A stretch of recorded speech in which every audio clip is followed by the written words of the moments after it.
Bonjour à tous, je suis ravie de vous revoir par écran interposé. J'espère que vous allez bien, que tout le monde va bien chez vous aussi, que le confinement s'est bien passé, que donc le déconfinement n'est pas compliqué à vivre également. Je vous retrouve pour travailler des nouveaux sujets. J'espère que tout s'est bien passé avec Monsieur Signoret. Avant qu'on commence, je vais faire un petit peu le point sur ce que je vous ai raconté dans le mail que je vous ai envoyé récemment. Les cours, que je vais vous donner, je vous les donnerai, dorénavant par vidéo. Donc vous pouvez trouver ces vidéos à l'adresse que je vous envoie, par, Pronote. Donc c'est sur une chaîne YouTube. Vous la trouvez aussi en tapant sur YouTube, vous mettez, Muller Hugo philosophie. Donc c'est la chaîne, de, mon mari. Ce qui vous permet, si vous le souhaitez, d'accéder également à un certain nombre de contenus que lui-même a pu mettre sur Internet. Et en général, avec les vidéos, je vous mettrai un questionnaire d'une dizaine de questions, juste pour m'assurer que vous avez compris ce qu'on a fait ou pour vous aider à préparer le cours d'après. Alors évidemment, tous ces dispositifs, hein, c'est fait pour que vous puissiez accéder facilement au cours. Donc si jamais ça vous pose un problème particulier, si vous n'arrivez pas à accéder à un lien, etc., vous n'hésitez pas à me le dire, vous m'envoyez un message sur Pronote et je ferai de mon mieux pour vous accompagner le plus facilement possible. Donc le sujet que je vous propose de faire à partir d'aujourd'hui, c'est un sujet qui est toutes les opinions se valent-elles?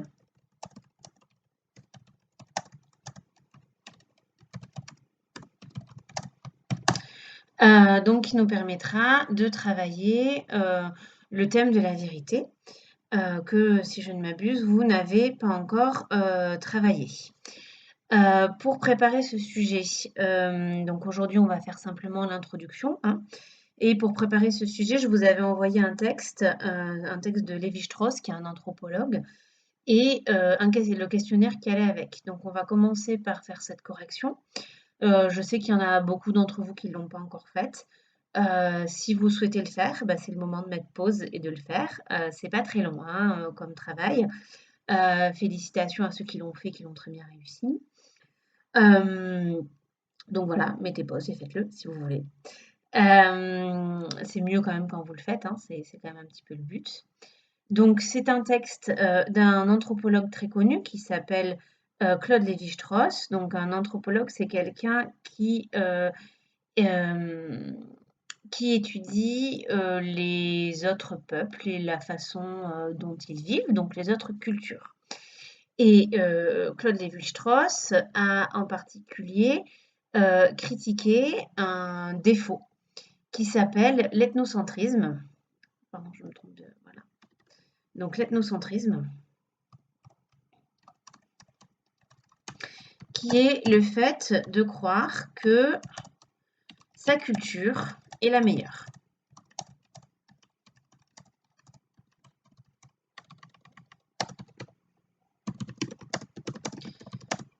Et donc de condamner celle des autres comme étant inférieure. C'est dans ce contexte-là on va très souvent, du coup, les traiter de barbares ou de sauvages. Donc on voit cette idée-là, hein, ça se rattache à notre problème, toutes les opinions se valent-elles? Parce que dans ce cas-là, on va considérer que non, toutes les opinions ne se valent pas, puisqu'il y a des opinions culturelles qui sont meilleures que d'autres, hein. Et on voit qu'en fait, ce terme d'opinion va pouvoir recouper beaucoup de choses, puisqu'elle va aller de la religion aux habitudes culturelles totalement contingentes, totalement hasardeuses, comme la mode, par exemple. Et donc, dans le cas de l'ethnocentrisme, on considère que certaines cultures sont supérieures à d'autres. Et donc, les opinions qui en découlent sont supérieures à d'autres également. Donc, le texte que je vous fais lire aujourd'hui, il a pour but à la fois de voir le danger qu'il y a à dire que certaines opinions sont meilleures que d'autres, et de voir d'où vient cette opinion.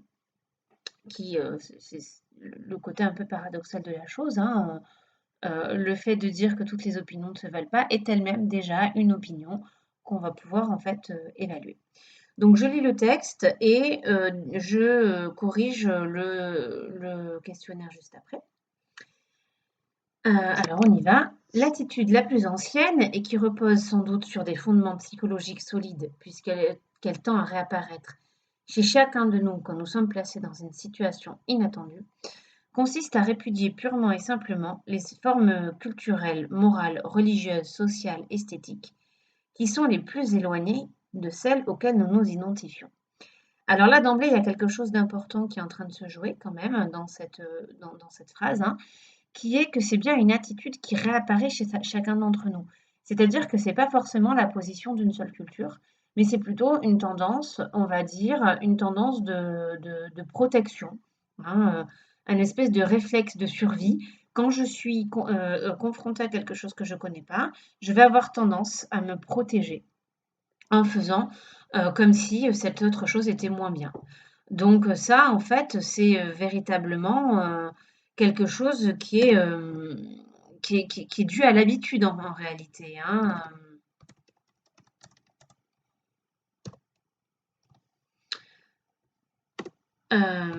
Donc cette tendance à considérer que ce que je ne connais pas est moins bien que moi, est inférieur à ma culture, c'est en fait un réflexe de protection et qui est dû à l'habitude. Tout ce à quoi j'ai pas l'habitude va me choquer. Cela dit, c'est pas parce que c'est un réflexe de protection, que c'est une habitude, que c'est courant, etc., que je peux pas m'en prémunir, parce que je peux quand même me méfier de moi-même euh, et me dire, bah non, c'est pas parce que ça me fait bizarre au début que je vais pas m'y habituer, hein. Si vous voulez, c'est un peu quand vous écoutez une chanson pour la première fois, bah, parfois, vous accrochez pas direct alors que, un peu plus tard, vous allez bien l'aimer. Alors je continue. Habitude de sauvage, cela n'est pas de chez nous, on ne devrait pas permettre cela, etc. Autant de réactions grossières qui traduisent ce même frisson, cette même répulsion, en présence de manières de vivre, de croire ou de penser qui nous sont étrangères. Ainsi, l'Antiquité confondait-elle tout ce qui ne participait pas de la culture grecque, puis gréco-romaine, sous le même nom de barbares. La civilisation occidentale a ensuite utilisé le terme de sauvage dans le même sens. Donc, pour les Grecs et puis ensuite pour les Romains, toutes les personnes qui n'étaient pas grecs ou romains étaient des barbares. Et on va voir en fait que qu'est-ce qui définit un grec ou un romain? C'est avant tout quelqu'un qui parle grec ou romain, enfin latin. Or, derrière ces épithètes se dissimule un même jugement.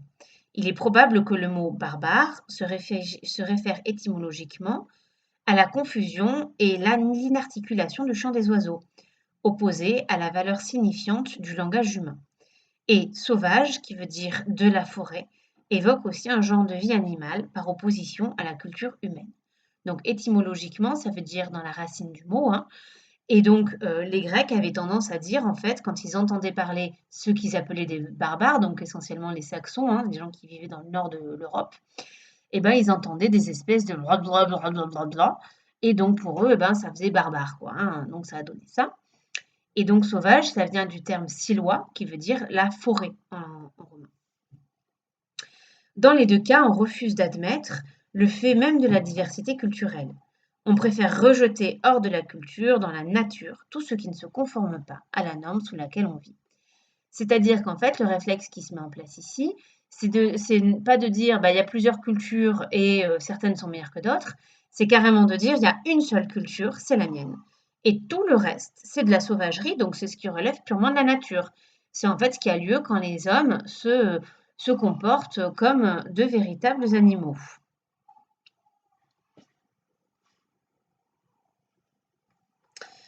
Euh, Oui, c'est bon, excusez-moi. Voilà. Ainsi se réalisent de curieuses situations où deux interlocuteurs se donnent cruellement la réplique. Dans les grandes Antilles, donc dans l'Amérique du Sud, quelques années après la découverte de l'Amérique, pendant que les Espagnols envoyaient des commissions d'enquête pour rechercher si les indigènes possédaient ou non une âme, Ces derniers s'employaient à immerger les Blancs prisonniers afin de vérifier, par une surveillance prolongée, si leurs cadavres étaient ou non sujets à la putréfaction. Donc vous voyez là, il y a une espèce de jeu de quiproquo, hein, où tout le monde se demande si l'autre est véritablement humain. Les Européens se demandent si les Américains ont une âme, et inversement, les Américains se demandent si les Européens sont vraiment des hommes, ou si c'est des démons dont le cadavre ne serait pas sujet à pourrir. Je reprends. Cette anecdote à la fois baroque et tragique illustre bien le paradoxe du relativisme culturel, que nous retrouverons ailleurs sous d'autres formes. C'est dans la mesure même où l'on prétend établir une discrimination entre les cultures et les coutumes que l'on s'identifie le plus complètement avec celles qu'on essaye de nier. En refusant l'humanité à ceux qui apparaissent comme les plus sauvages ou barbares de ses représentants, on ne fait que leur emprunter une de leurs attitudes typiques. Le barbare, c'est d'abord l'homme qui croit à la barbarie. Donc là, en fait, c'est vraiment cette idée-là pour commenter cette rencontre entre les Américains du Sud et les Européens. Hein. Il dit en fait, quand on essaie de croire, de hiérarchiser les cultures, on a en commun avec ceux qu'on considère comme barbares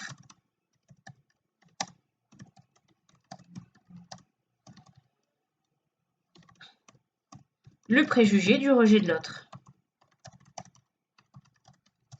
qui en plus de ça va nous conduire à les traiter de façon inhumaine et donc à être nous-mêmes inhumains.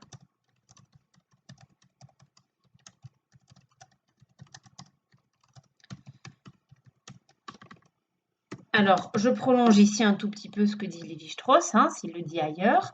En fait, donc là, c'est un tout petit peu compliqué. Hein, vous pourrez me poser des questions si vous ne comprenez pas cette idée-là.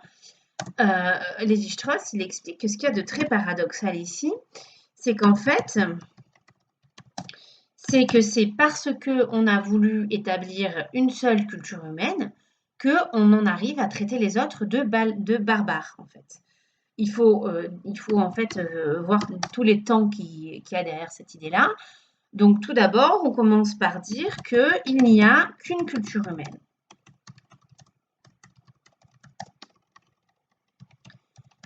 Et c'est parce que les gens, donc les individus, sont capables de partager cette culture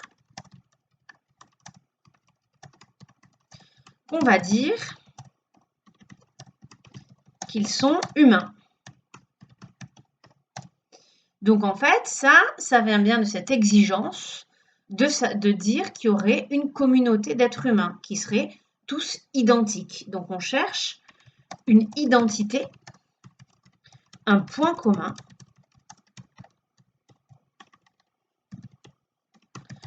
entre tous les gens qu'on va appeler humains.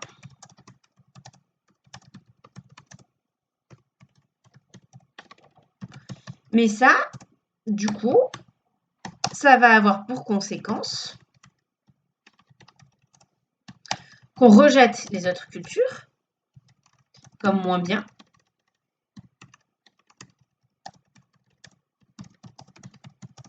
Et du coup, qu'on rejette les individus qui ont cette culture.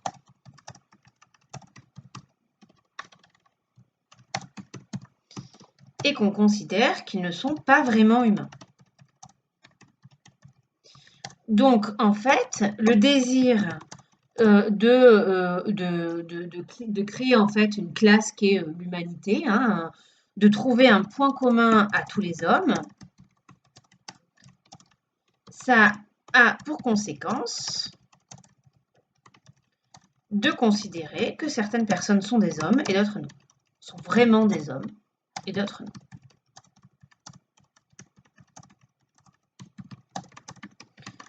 On voit ici qu'il y a cette utilisation de l'adverbe vraiment qui est importante. Hein.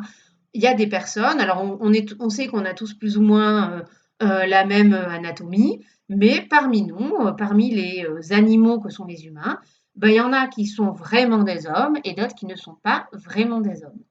La distinction ici, elle est entre les deux concepts de nature et de culture.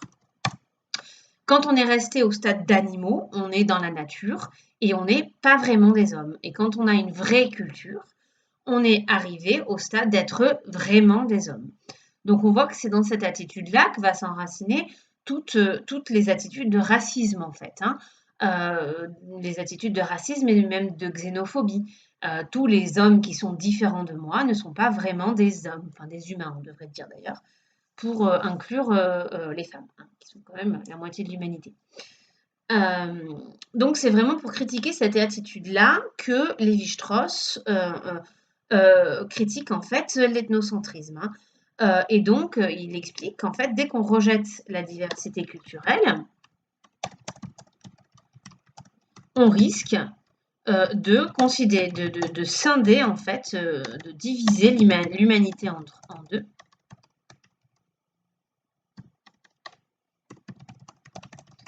Entre ceux qui seraient vraiment des hommes et ceux qui ne le seraient pas.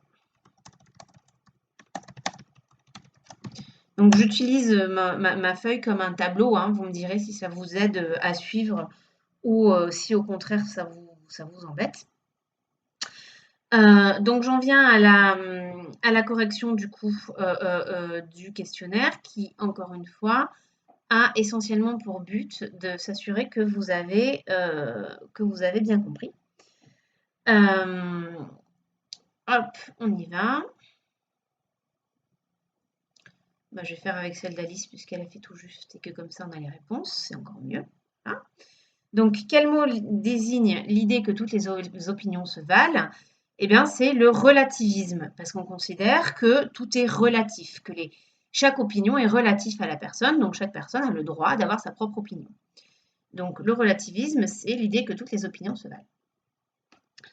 Ensuite, pourquoi faut-il effectivement supposer que les autres ont le droit d'avoir leur opinion?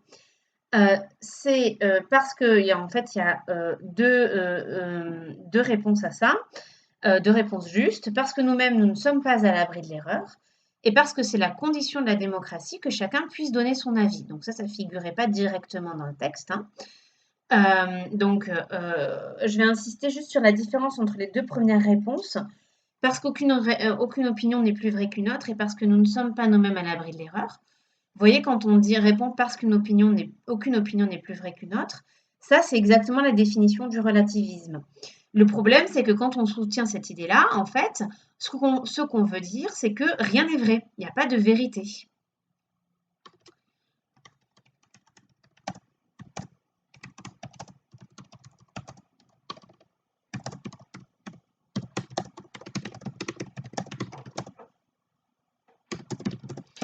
Mais en fait, rigoureusement parlant, c'est pas vraiment ça que dit Lévi-Strauss. Parce que si on dit ça, on va tomber sur un problème très fort, hein. C'est que du coup, on va devoir accepter des opinions dont on sait en fait qu'elles sont fausses ou qu'elles sont mauvaises. Par exemple, on va pouvoir accepter que le racisme, c'est une opinion qui vaut aussi bien qu'une autre.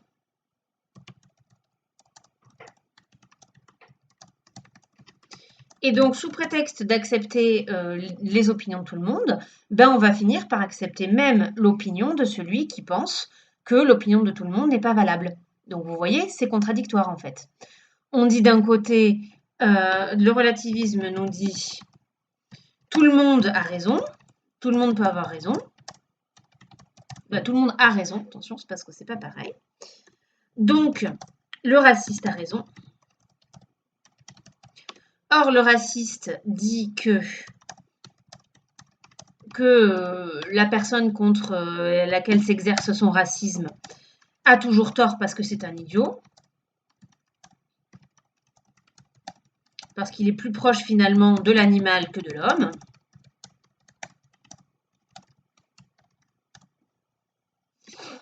Donc tout le monde n'a pas raison. Donc, vous voyez, c'est contradictoire. On contredit cette idée-là, tout le monde a raison, et tout le monde n'a pas raison. Les deux sont totalement contradictoires. Et en plus de ça, au passage, on est obligé moralement d'accepter quand même des trucs qu'on n'a pas forcément très envie d'accepter. Ça, j'y reviendrai un petit peu plus loin. Donc le relativisme, c'est pas du tout la même chose que la diversité culturelle.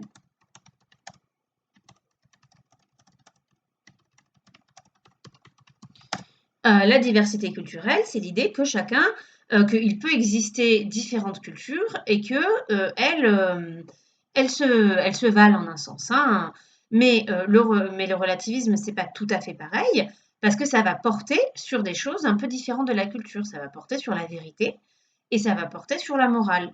Et alors que je suis tout à fait d'accord pour dire que je m'en moque de savoir si votre régime alimentaire est à base de riz ou de pâtes, on est d'accord que je ne vais pas du tout dire que je dois accepter qu'il y ait des pays qui pratiquent l'excision, par exemple. Donc, le relativisme, il ne va pas valoir tout le temps et dans toutes les formes. Et en particulier, le relativisme, il ne peut pas forcément être moral. Donc la deuxième réponse, c'était l'idée que c'est parce que c'est la condition de la démocratie que chacun puisse donner son avis. Bah oui, c'est le principe du vote, en fait. Dans le vote, on va forcément supposer que ça veut dire que chaque personne vaut une voix. Donc, on a le droit d'avoir notre opinion. D'accord? Pour autant, ça ne veut pas dire que toutes les opinions, qu'il n'y a pas parfois des opinions qu'on va pouvoir refuser en démocratie. Et de fait, certaines opinions sont interdites. J'ai oublié de commenter la première réponse. Donc, nous ne sommes pas nous-mêmes à l'abri de l'erreur. C'est ce qu'on appelle le principe de charité. Ça veut dire que, en fait, il n'y a pas de raison de penser que quand quelqu'un n'est pas d'accord avec nous, on doit lui accorder le bénéfice que peut-être que il ne raconte pas des bêtises. Alors donc, pourquoi est-ce que le fait de supposer que les autres ont le droit d'avoir leur opinion, c'est dangereux? Ça, on en a déjà un petit peu parlé, hein. Là, il y a 2 raisons encore. Donc, il y a parce que en fait, certaines opinions sont dangereuses pour les autres et donc en démocratie, on va peut-être être obligé parfois de refuser l'expression de certaines opinions, comme par exemple celles qui amènent à un appel à la violence ou à la haine. Et aussi parce que ça met en danger l'idée de vérité et facilite le mensonge. Bah oui, si tout se vaut, plus rien n'est vrai et je peux dire absolument n'importe quoi, ce qui en soi est quand même contestable. Quatrième question, pour Lévi-Strauss, quelle est l'attitude la plus ancienne qu'on puisse avoir face à l'inconnu? C'est effectivement le rejet. Ça, on en a parlé. Que signifie barbare à l'origine? Donc, qui n'est pas vraiment humain, mais a une vie animale. Et on voit que c'est pas tout à fait pareil que différent, parce qu'en fait, c'est déjà le condamné. Et c'est pas tout à fait non plus pareil que violent, parce qu'on peut très bien avoir une vie animale, mais être pacifiste, hein. Donc, en fait, dire simplement que telle personne est un doux sauvage, c'est déjà pas très gentil, en fait. C'est déjà quelque chose de condamnable. Lévi-Strauss accepte-t-il qu'il puisse y avoir des cultures différentes? Bah oui, justement, c'est le but du texte, hein. Dans l'histoire que raconte Lévi-Strauss, quel est le point commun entre les Espagnols et les indigènes? C'est donc qu'ils ne considèrent pas les étrangers comme humains au même titre qu'eux. Et donc ça, c'est très exactement ce que Lévi-Strauss qualifie comme étant l'attitude d'un barbare. Le barbare, c'est celui qui qualifie en fait les autres de barbares, c'est-à-dire celui qui éprouve le besoin de dire qu'il n'y a que sa culture à lui qui est humaine. Donc pour Lévi-Strauss, qui peut être qualifié de barbare, c'est celui qui traite l'autre comme un barbare. Qu'est-ce qui explique que l'on considère l'autre comme un barbare? C'est parce qu'il est différent. Mais comme je vous l'ai expliqué aussi, c'est aussi du coup parce qu'on considère que tous les hommes doivent se ressembler. En fait, ça, c'est deux façons identiques de répondre à la même question. Donc, dès qu'on considère que tous les hommes doivent se ressembler, ça veut dire qu'on considère aussi qu'ils doivent adopter le même modèle, à savoir le mien, forcément, parce que personne ne va aller dire tous les hommes doivent adopter un modèle qui est le même modèle et ce modèle n'est pas le mien, donc je ne suis pas un homme. Enfin, c'est un peu bizarre quand même. Il faut être sacrément masochiste pour faire ça. Donc, c'est parce parce qu'il est différent et parce qu'on considère que tous doivent se ressembler.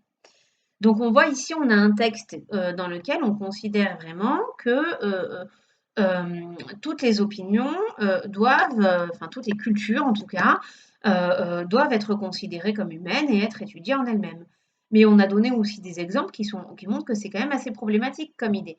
Parce que quelque part, si je considère que toutes les opinions se valent, ça veut dire que je renonce quand même à l'idée de liberté et aussi que je renonce à condamner des opinions qui sont moralement condamnables. Pourquoi? Parce qu'elles conduisent à faire du mal à autrui. Ça va être toujours un petit peu cette différence qu'on va refuser d'accepter, hein.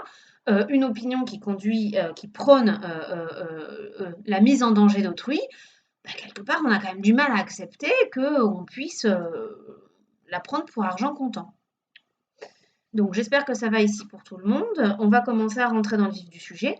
Donc, si vous avez envie vous-même d'y réfléchir un petit peu, vous pouvez mettre pause sur la vidéo et essayer de commencer par trouver quelques arguments en faveur de chaque opinion, hein. Comme on vient en fait de le faire, hein, essayer de travailler sur ça. Donc, disant que toutes les opinions se valent et que ça pose problème. Donc, c'est un truc et son contraire. Donc, moi, je vais vous faire une introduction sur ce sujet. Et ensuite, vous trouverez dans le mail que je vais vous envoyer et également dans la description de cette vidéo, un nouveau questionnaire sur un texte qui va développer la première thèse qu'on verra ensemble. Donc finalement, comme on vient de l'expliquer, hein, on pourrait croire que toutes les opinions ont la même valeur, que tout le monde a droit à sa vérité.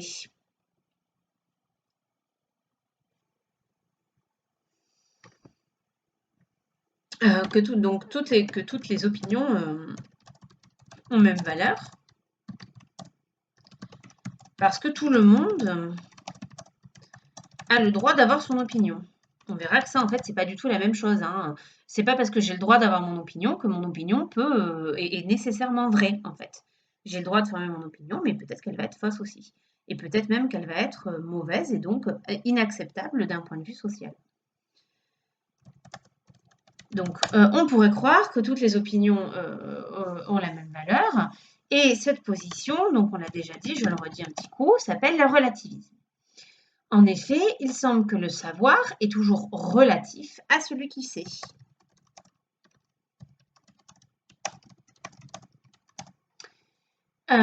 Et donc que chacun peut avoir un point de vue différent, donc il y aurait autant de façons de penser les choses qu'il y a de têtes.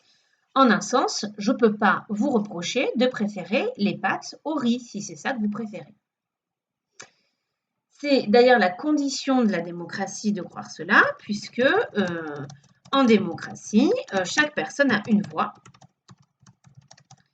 quelle que soit votre extraction sociale, quel que soit votre sexe, votre religion, etc.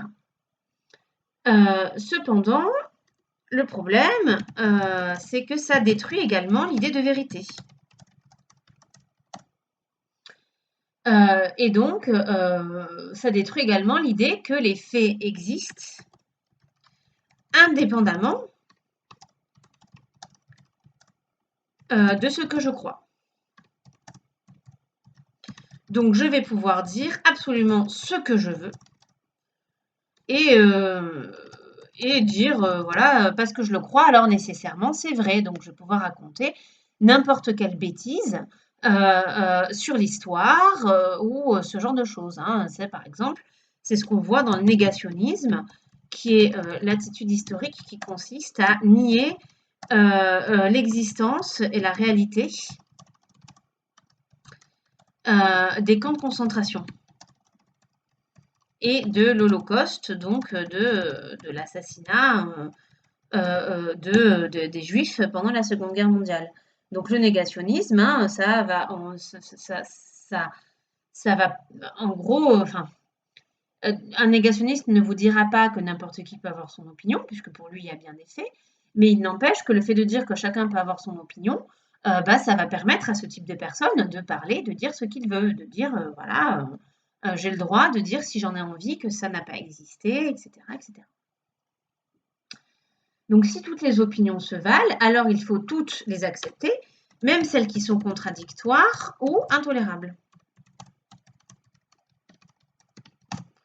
Donc, je vais très bien accepter que, il n'y a aucun problème à ce que des gens pensent que, je sais pas moi, la Terre est plate, ou que le soleil tourne autour de la Terre, par exemple. Bon, alors en soi, c'est pas forcément grave, hein, je veux dire, bon, OK, des gens peuvent croire ça, il y en a un nombre d'ailleurs assez conséquent, mais bon, en soi, c'est pas dangereux. En revanche, si j'accepte cette idée que, la couleur de la peau ou le sexe va déterminer, les droits, des personnes et qu'on peut différencier leurs droits en fonction de ça, vous voyez que si vous êtes dans le mauvais groupe, d'un coup, c'est plus tout à fait, bien pour vous. Donc ça va vous poser problème quand même. Donc si toutes les opinions se valent, il n'y a aucune raison, d'en préférer une et du coup, pour choisir, on va prendre laquelle? Bah, celle qui nous persuade le plus finalement. Et donc ça va être celle que l'on veut croire, celle qui flatte, celle qui rassure, mais aussi celle qui peut nous manipuler. Vous regardez, 2 minutes un épisode de koh et vous voyez à quel point c'est dangereux parce qu'il suffit d'avoir un petit peu de bagou, un petit peu de capacité d'argumentation et on va réussir à faire croire à n'importe qui, n'importe quoi et donc possiblement, en fait, à vous mettre dans des situations très compliquées. Et donc par conséquent, on va pouvoir, manipuler l'opinion. Donc on va devoir se demander ici, au nom de quoi finalement on peut, refuser, au nom de quoi peut-on refuser certaines opinions? Puisque dans certains cas, si je refuse des opinions, finalement je vais priver de leurs droits certaines personnes.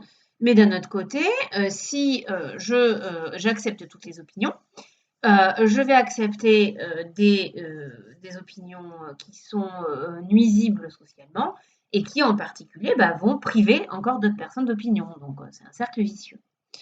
À l'inverse, comment peut-on affirmer,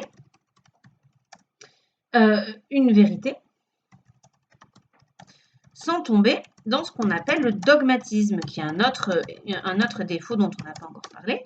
Le dogmatisme, c'est le fait, d'accepter ou de forcer à accepter une opinion en s'appuyant simplement sur l'autorité de la personne qui l'a dit.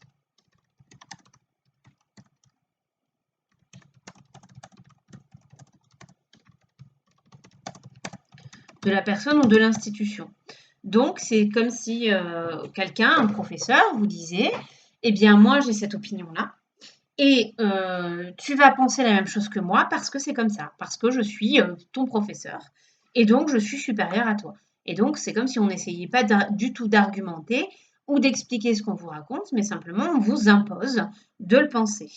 Donc, c'est une opinion qui est imposée. Et c'est même pas un savoir, hein, parce que à la limite, si c'était un savoir où on vous disait, bon voilà, c'est le soleil c'est la Terre qui tourne autour du soleil, et il faut que vous le croyiez parce que c'est vrai, et parce qu'il y a tel, et je peux vous le prouver de telle et telle façon. Là, c'est pas du dogmatisme parce qu'on peut le prouver, parce qu'on a des arguments pour le soutenir. Le dogmatisme, c'est moi je te dis ça et tu me crois, un point c'est tout, et va pas chercher, ne demande pas des arguments. J'ai pas à t'en produire et d'ailleurs, j'ai même pas moi-même à en connaître. Ça, c'est vraiment, en fait, c'est une opinion, hein, le dogmatisme. Et donc, ça va nous permettre, ces deux questions, de répondre à notre question. Toutes les opinions se valent-elles? Donc, on verra 3 parties. Donc, si vous voulez vous amuser à chercher les différentes thèses, là, vous mettez pause et vous cherchez des thèses. Voilà. Donc, notre première partie, ce sera l'idée que chacun perçoit différemment le monde. Donc, chacun a le droit d'exprimer son opinion. Donc ça, c'est la thèse en fait du relativisme, hein, comme on vient de le voir. Ensuite, on verra que ça pose problème, puisque dire que toutes les opinions se valent revient à nier la possibilité de partager un discours, une idée. Donc là, on va critiquer le relativisme. Si jamais toutes les opinions se valent, dans ce cas-là, ça sert à rien de parler en fait, hein. On voit pas pourquoi est-ce qu'on discute en sortant, par exemple, d'une salle de cinéma en disant alors toi t'as aimé, t'as pas aimé. Bon bah, en un sens, on va en parler, on accepte que chacun ait son opinion. Mais si on en parle, c'est bien qu'on pense que on a peut-être des choses à se communiquer. Donc on va peut-être réussir à se convaincre de certains points de vue. Et donc, dans un second temps, on se demandera si toute opinion est mauvaise. Est-ce qu'il faut rejeter l'idée même d'avoir des opinions au profit, d'avoir que du savoir? Est-ce qu'il faut refuser toute l'opinion et ne vouloir avoir que ce qui relève véritablement de la connaissance rationnelle, prouvée, argumentée? Ou est-ce qu'on a besoin également de l'opinion? Voilà, donc c'est tout ce que je voulais vous dire pour aujourd'hui. Donc, je vous laisse du coup avec un petit peu de travail puisque vous avez la vidéo à regarder. Enfin, vous venez de le faire du coup, je dis n'importe quoi. Vous avez surtout le texte que je vais vous donner à lire et le questionnaire à faire. Je vous donnerai des vidéos de ce type régulièrement. Alors si vous en avez besoin pour, organiser votre travail, dites-vous que ça va être toutes les semaines. En fait, ça sera peut-être un petit peu plus espacé que ça. Si vous souhaitez faire des classes virtuelles, c'est possible. Je les organiserai que si vous me le demandez, donc envoyez-moi un message si vous le souhaitez. Sinon, vous pouvez aussi m'envoyer vos questions, par mail ou sur Pronote. J'y répondrai soit par mail, soit dans la vidéo d'après. Voilà, et ben, je vous souhaite un très bon week-end, un bon travail et je vous dis à bientôt.